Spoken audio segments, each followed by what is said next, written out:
delighted that you have found the Mindset Mentor Meets podcast.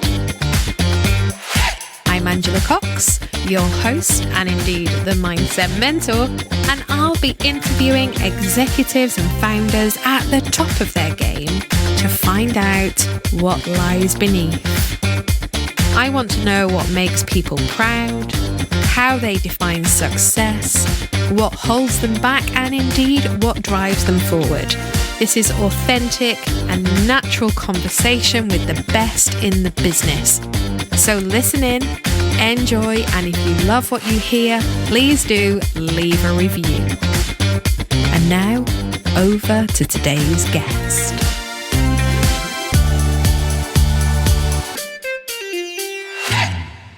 So welcome to today's podcast. Now, I'm here in my new office in Chichester, and opposite me on the Zoom screen is the wonderful Tiffany Willcox, and she absolutely is a force of nature. Tiffany is in Southampton today, which is where she lives, and she's Chief Technology Officer for the charity Curie. I first met Tiffany a couple of years ago now when I spoke at a leadership conference for Specsavers, which is where Tiffany has spent a good chunk of her career. I think you did 8 years there. Welcome, Tiffany. It's great to see you over the Zoom channel. How are you? Hi, I'm really well, thank you. I'm delighted to be here, if not slightly terrified. Yeah, she did just say that there was an option there for her to leave the meeting as I press record. And I'm grateful that she chose not to. But we have just been laughing because I was saying to Tiffany that we're going to be talking about her 3 proudest moments. And she said, yeah, I've done some prep around it. She said, and I've chosen not to talk about the fact that I've done an Ironman. And I'm like, you know, if I'd have done an Ironman, Tiffany, it would have been right up there as number 1. So I can't wait to see what could be more proud than an Ironman. This is going to be intriguing. Oh my goodness. I hope they're okay now. And it wasn't just Ironman, was it, that you reeled off in that little list? So come on, we've just got to get them in. Give me the other ones because they're huge. They are huge and they are brilliant. And I am eternally proud of it. Although, can I just say, saying things that I'm proud about myself is really, really hard. So yep. I am the world's biggest cheerleader. Like if anyone needs a cheerleader, hook me up. I'm there. I'll shout as loud as I possibly can, to the point where I'll probably fight for people more than I would ever fight for myself. Mm-hmm. So putting my proudest moments down is I am literally having to curl my toes and put my big girl underpants on and go, right, you've got this. You can say this. So I have sailed for South Africa. We tried for an Olympic campaign to go to Beijing 2008. We never made it. We got to 2007 at the World Championships, and that's when our journey ended. But it was phenomenal, and I got to represent my country. How brilliant is that? With an amazing crew, I might add, who is an exceptional sailor. And it was just a wonderful journey. We could spend a whole hour talking about that. That isn't even on the list. No, it's not on the list. Oh my God. So Ironman, Olympic campaign for sailing. And what was the other one? Ultra running. I did an ultra marathon last year. It's just one of those little ultra runs. What are they, like 100 kilometers or something? No, to be fair, this one was only 52 kilometers. Only. Yeah, that's not what I thought at the end of it, though. I won't lie. Well, I mean, they are phenomenal achievements in themselves, particularly the sailing one for a woman here who hasn't got any sea legs whatsoever. I find that remarkable. So I can't wait then to hear what is on the list and what's actually made it into your top 3. And we're going to dig into each one in turn and sort of look at what you learned and what it's meant for you. So let's kick off then with number 1 and see where it takes us.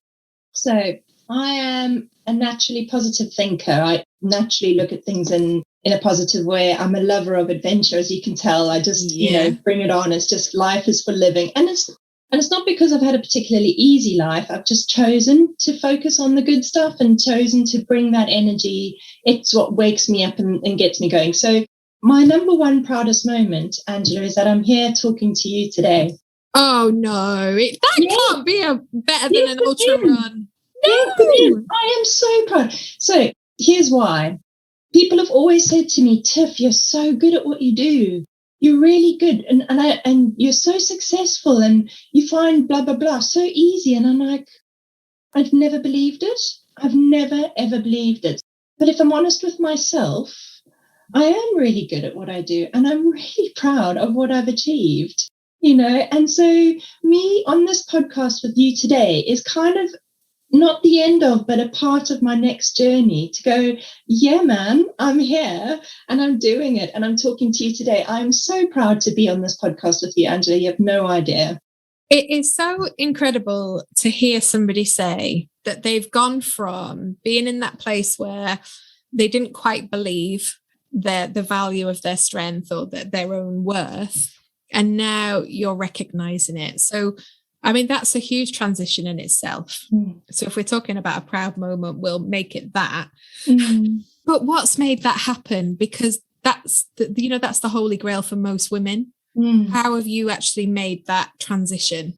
And honestly, I think it's been a couple of years. So I rewind the clock a couple of years back, probably 3 years ago, I recognized that my role that I was in wasn't as fulfilling as I felt it was. So I embarked on a mentoring journey and I found a mentor who was just brilliant at unlocking a couple of things for me. Confidence was one of them.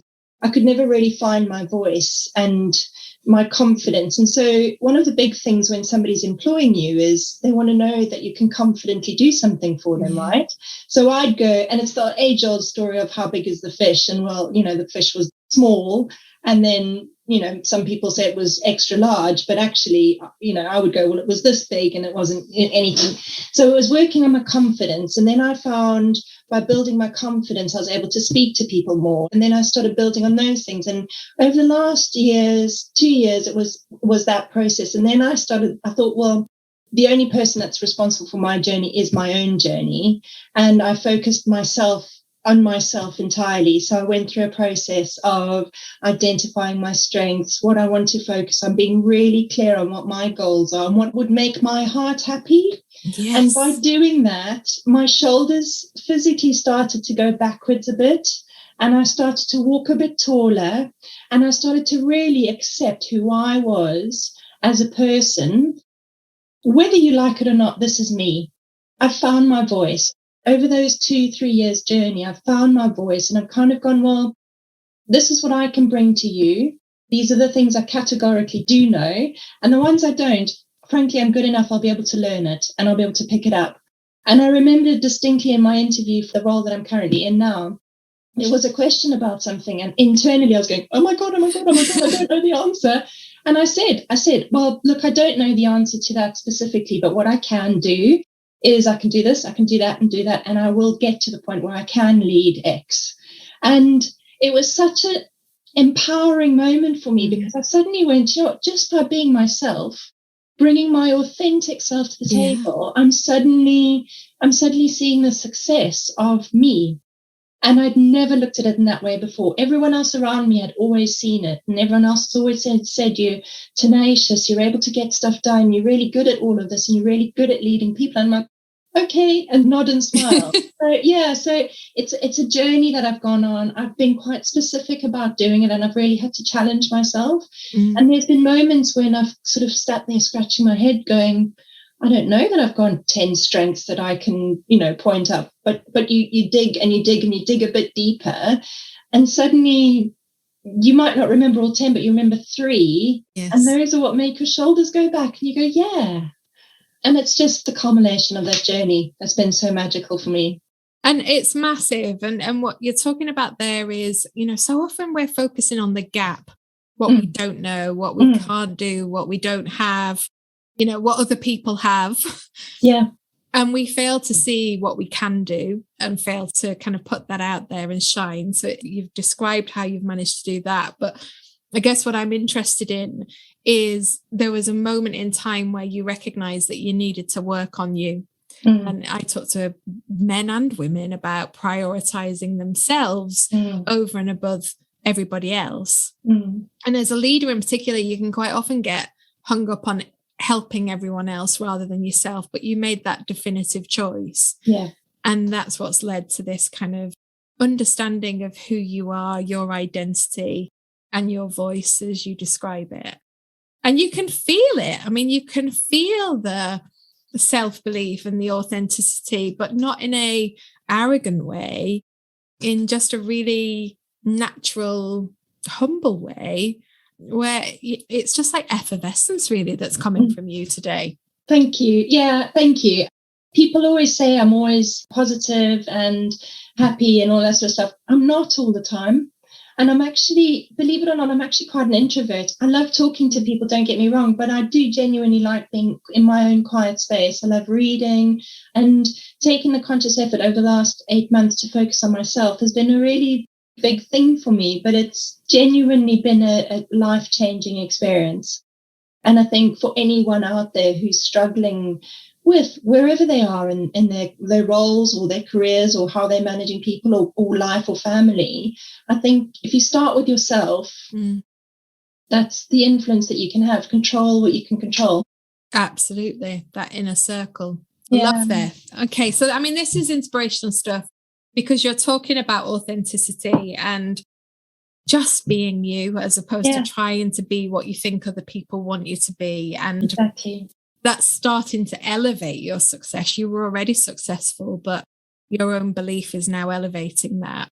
Yeah. And you've got this amazing new role with a fabulous charity. And I remember when we first met, you were talking about the fact that you wanted to get into the next level, into this new space, because you had more to give. Yes. And so tell us about the new role while we're in this kind of realm of authenticity and self-belief.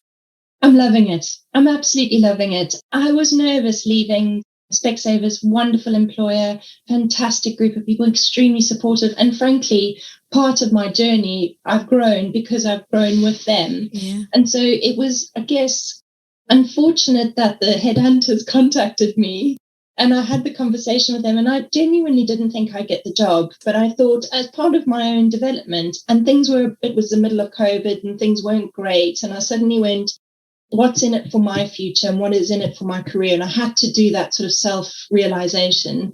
And I've joined the company having gone through the interview process. Again, just being me. That was something I wanted to be very clear on. I'd bring my authentic self to the interview and say what I knew, bring to the table my technology experience. I've got 20 odd years of that. But coupled with my outstanding personality, why wouldn't you want to employ me? But again, it's so much about what does who you're working with or for. It depends on who they want as a person as well, And I'm an effervescent leader. I love people. I bring people along, I think.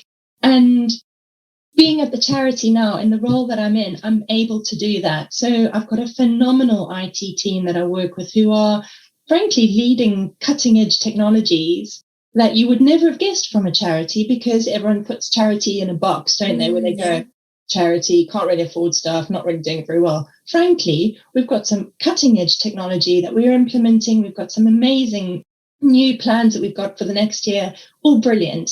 But from a leadership perspective, I'm in a role where I'm on a board. I influence what we're thinking in terms of strategy, where are we going, what do we want to do, how does that impact our people, how does that impact the people we're looking after. My leading, my mentoring of other people and all of that sort of stuff is just all happening around me, and I absolutely love it. I feel like I'm contributing. One of my key values is to feel that I'm contributing, and if I don't feel like I'm contributing, I feel like I'm wasting people's time. Yeah. So I feel like I'm making a difference here, and I'm able to help people around me be better than what they were yesterday. And I love it. I really love it. I'm so, so lucky to be in the role that I'm in now. It's incredible because not only are you helping the people that work for you, but the wider cause as well has got such a purpose-led element to it anyway, hasn't it? So, what's not to love? Yeah, absolutely. And I think, again, you could go into it going, working in palliative care can be really depressing. And a lot of people actually said that to me, like, oh, you're going to be in tears all the time. And I thought, yeah, it's sad. People do die. But you know what? Eventually we all die. And I've found it quite the opposite, although you might argue that I probably would have anyway. But it's really inspiring working somewhere where death is quite close and you can see it and you can be influenced by it. And it's all about the person that's dying for sure, but it's also about the people that are left. Yes, and how do you deal with life after losing somebody who's so close to you? I lost my mum 7 years ago, and only now am I realizing that she's gone, and I've had to face into that, and that's a big, big, big thing. So to be in an area like that, as if I wasn't inspired by life in the first place, this has just taken it to the next level, and it's just wonderful being able to be in this environment.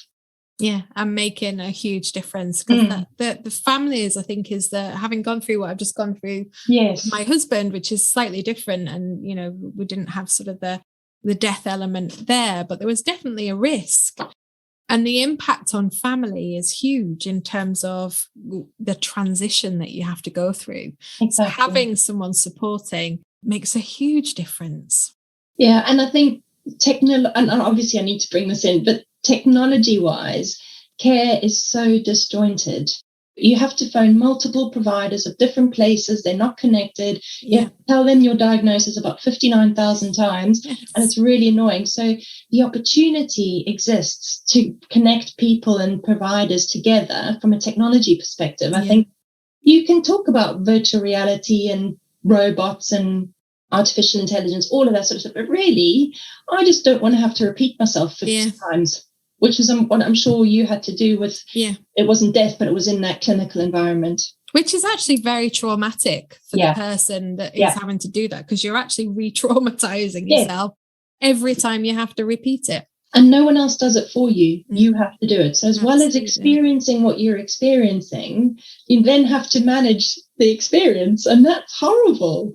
Yeah, so if you can make that easier for anybody, that would be, just, tomorrow. No problem. I'll add it to the list. I've got it.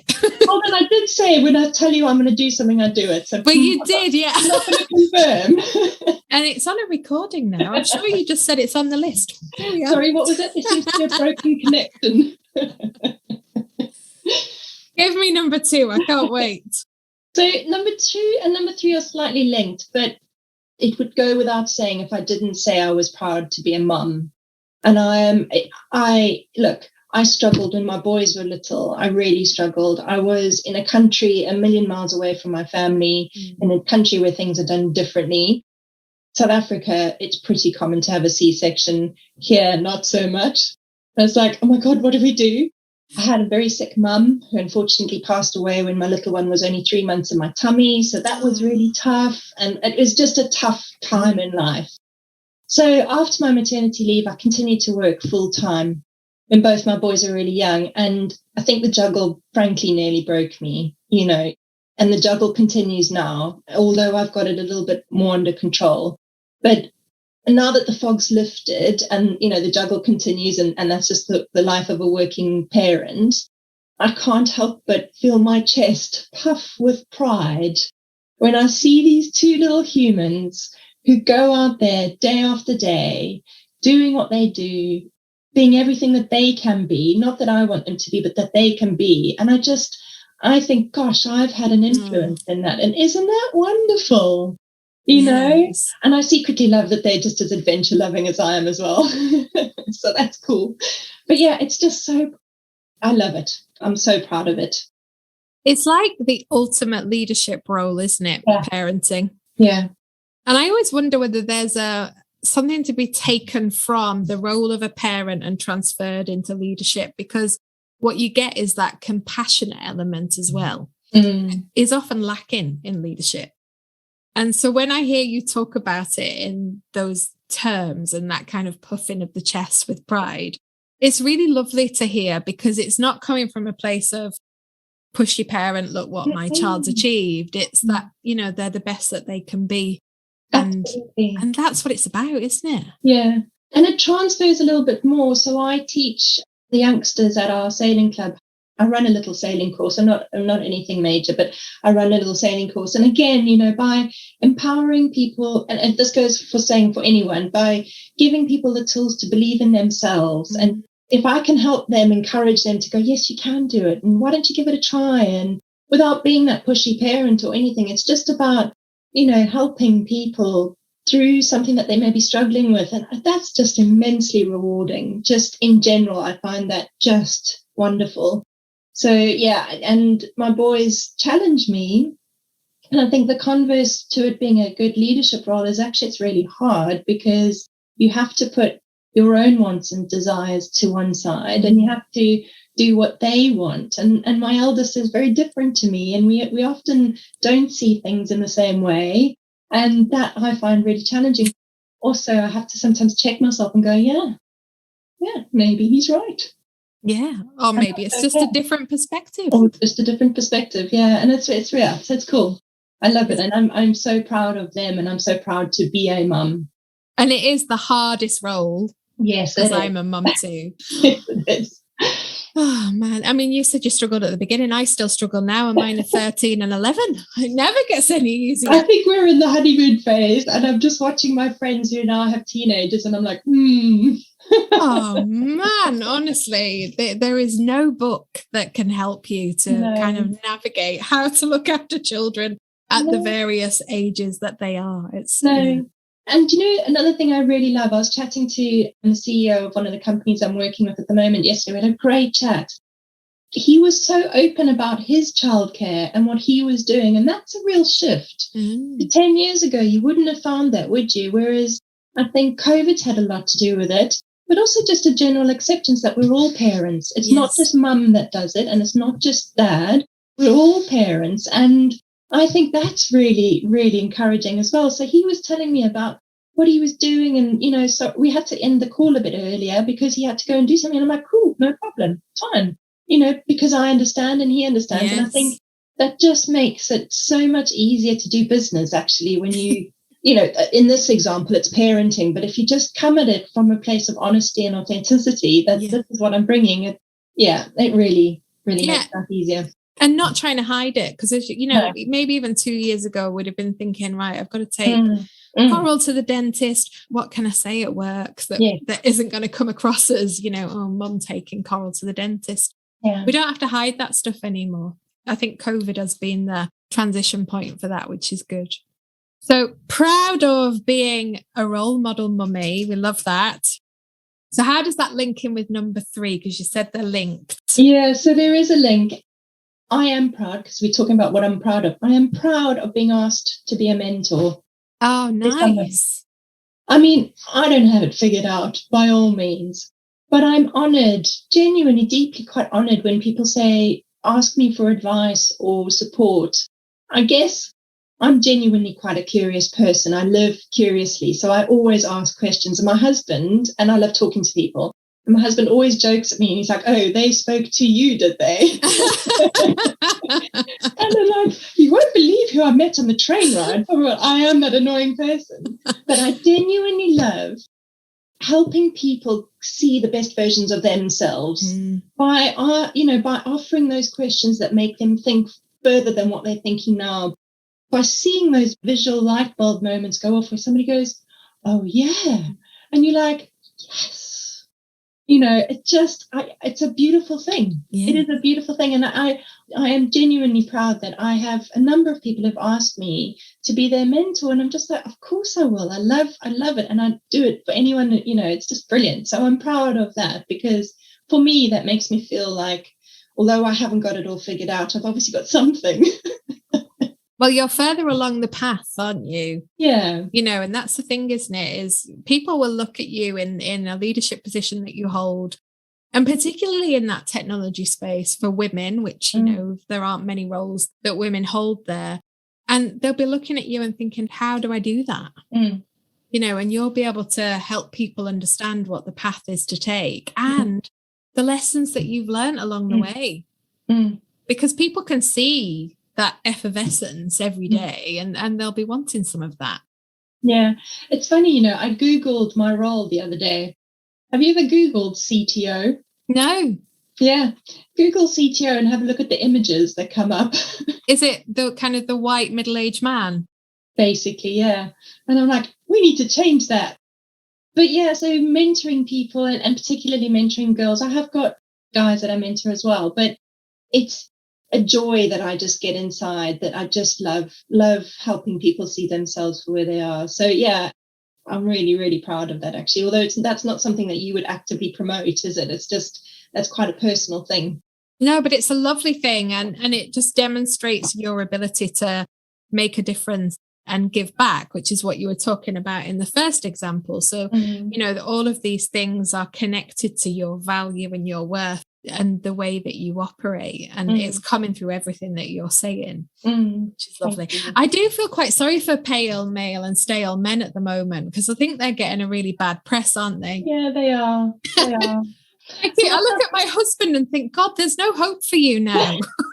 Because you're in that category. Yeah, well, they don't have to be pale. They can go into the sunshine and get a bit of suntan. So that's all right. But look, they're an important part of our ecosystem as well, because let's be honest, you can't have the converse, which is a whole bunch of women running certain sectors. So the happy medium is that we all play nicely together. But I think there's just, unfortunately, the scale's a little bit tipped in the wrong direction. But as soon as we bring it back together, I think it's great. I'm not one of those people that's all for women. I know that that's probably not what you want to hear. I'm the same. I'm all for people. I'm all for you being the best version of yourself, whether you're male or female. And, I've got to this role where I am. Actually, it was really funny. I heard by the grapevine when I started, one of the feedback from one of the members in my team was, she's really technical. And I was like, why wouldn't I be as a chief technology officer? Why wouldn't I be? And it was really interesting. And I thought, well, I am really technical, but I'm also a really good leader. And I'm also a really good, there are multiple facets to me. So again, and it doesn't have to be in the male version, it can be a female too, which is where it's inspiring, isn't it? That's those biases though, isn't it, that we hold. And I'm with you. I'm not kind of, raving feminist. I think my belief is, I want to make sure that the right person gets the job. Yes. Based on the skills and expertise that they have. So I think that's where I want to see us moving, rather than you get the job because, you're X, Y, and Z. Yeah. And I think that for the individual is important as well, from that self-belief perspective, isn't it? That I got it on merit rather than because. Yeah. So, we need to start to see your picture now on Google as CTO, and then all of these mentees that you bring along that come into the realm as well. That would be absolutely amazing legacy, wouldn't it? I'd love that. I would love to see everyone that I mentor at the moment to progress and frankly go past me, because I don't think I'm very good at what I do. I just do it. Well, there's the humility bit, isn't there, coming through? Yeah. So we've got we've got all of that awe-inspiring stuff at the beginning, which are things that you have done as an individual. And then what we're hearing, your proudest moments, are actually how you engage with other people and make a difference there, and how that makes you feel. Yeah. And so I really like those as proudest moments, because it kind of demonstrates the values that you hold. And so if we were thinking about the next question, and it's the big question really, which is, what's the secret to success in your view? What do you believe that that's made up of? That's such a good question. And, there are so many quotes that you could quote and all of that. But ultimately, I think it comes down to being authentic and being truly present in a moment and being curious. I'm genuinely very curious about most things. I'm like, how does that work? Or how does that, I ask questions a lot. And I think that's really helped me to get to where I am today. And combining that authenticity with that curiosity and being truly present, it genuinely is a gift to yourself, because you can then focus on what you're doing. But don't be afraid to have a bit of fun as well. Just have a laugh and make a joke. And I often say in my leadership meetings, we spend 10, 15 minutes just talking about life. What's happening in your world, what's happening in mine, kids are kicking off or not, all of that. So just get to know each other as people. And if you have those good conversations, it makes the slightly harder conversations, which we sometimes need to have, slightly easier, because you know that person a little bit more to be able to have that conversation. And I don't shy away from that by any means. And in fact, I'm quite honest and open with people. But just be authentic, I think, is probably my secret to success. And only a recent one from what you were saying earlier. So it's something that you've grown into. Yeah, as far as I feel, I probably unconsciously, I've probably been doing it, but consciously going, no, I'm really going to say what I think here. And And if you don't like it, well, then let's talk about it. And I'm, reasonable enough, pragmatic enough to go, maybe my view will change. But yeah, I have been in the past too shy, perhaps, or lacking confidence to actually say what I think. And I genuinely think that's probably held prospective employers or people thinking about a promotion back, because they've gone, well, she doesn't really have an opinion, or she might not really know what she's talking about because she's keeping quiet. Yes. Whereas actually it's quite the opposite. It's so interesting, this, because you've talked about curiosity and you talked about authenticity. And I see curiosity as a real stepping stone to unleash the authenticity. Because often what is in the way of authenticity is fear. So in your case, you talked about the fear of speaking up and saying what you think. And we let the fear get in the way. But actually, curiosity is the way that you can unlock the authenticity, because you don't have to know everything when you're curious. You can use it as a mechanism to learn and to find out and to bridge the gaps that you might have. And that then allows you to be authentic, because you're not having to be the know-it-all that doesn't know it. Yeah. But they go so well together. I really like that as a kind of equation for success. Yeah. And I think coming back to my new role that you asked me about earlier, one of the things that I've thoroughly enjoyed about the last 6 months is being able to say, look, can you help me understand that? Yeah. Can you talk me through that? I don't quite get that, because there is, after you've been in a company or a place for more than a certain amount of time, there's an expectation that you just know stuff. And you almost lose your voice a little bit because you're a bit too scared to say, well, actually, I don't know. Because you're scared of that, what if you get it wrong type thing. So yeah, I think, curiosity. I love it. I love it. Yeah. I love it. And that I don't get it right all the time, by the way. Can I just say, for the credits, I'm not always right. Apart from with your husband. I mean, we're always right with our husbands, aren't we? Yes, that's true. This is true. Let's just put that out there. Mr. Cox knows this. Yeah, you're always right, Angela, except for when you're wrong. But wouldn't you agree that you wouldn't have it any other way, though? Oh, definitely not. Definitely not. That old saying, behind every great man is an even better woman. Behind this great woman is an even better man. Let me tell you, he puts up with an awful lot.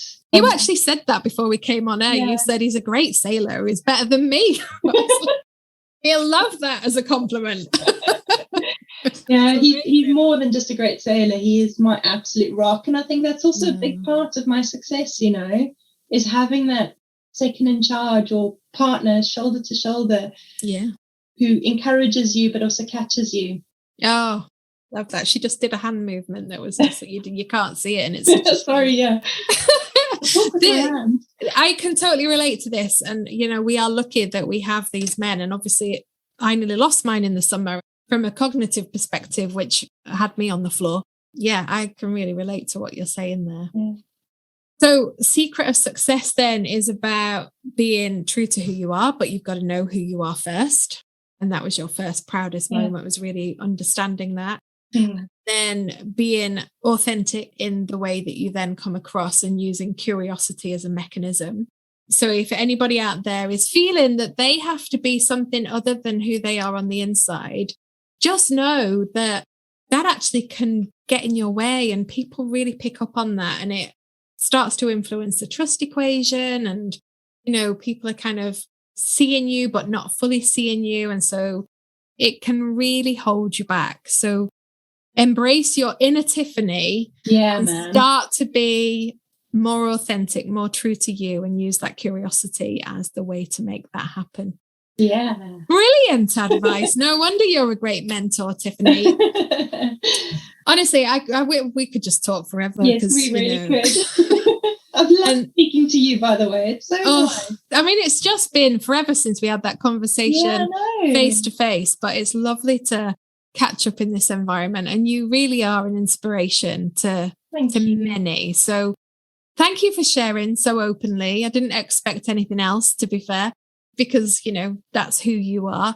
But yeah, you've given lots of nuggets today that will help people go away and shine too. So thank you for your openness and your honesty. It's been an absolute pleasure. I can't thank you enough. It genuinely is a proud moment for me. So thank you so much. Oh, you're very welcome. And no doubt we will do it again. Yes, at some point in the future, in person, because we're like half an hour away from each other, which we didn't realize. So yeah, that would be amazing. So thank you for everything, and good luck in the next 12, 18 months in the role. And let's see what happens and see how many more women you can get to that Google page. That's what I want. Thank you. And so, just like that, we're at the end of the podcast. I hope you've enjoyed your time listening today, and a big thank you from me for taking the time. I'd really love it if you would be able to leave a review, because it really does help us to get noticed. And if you haven't already, why not subscribe, and then you never miss an episode. I wish you a lovely rest of the day, whatever it is that you're doing, and I hope that you stay safe and well.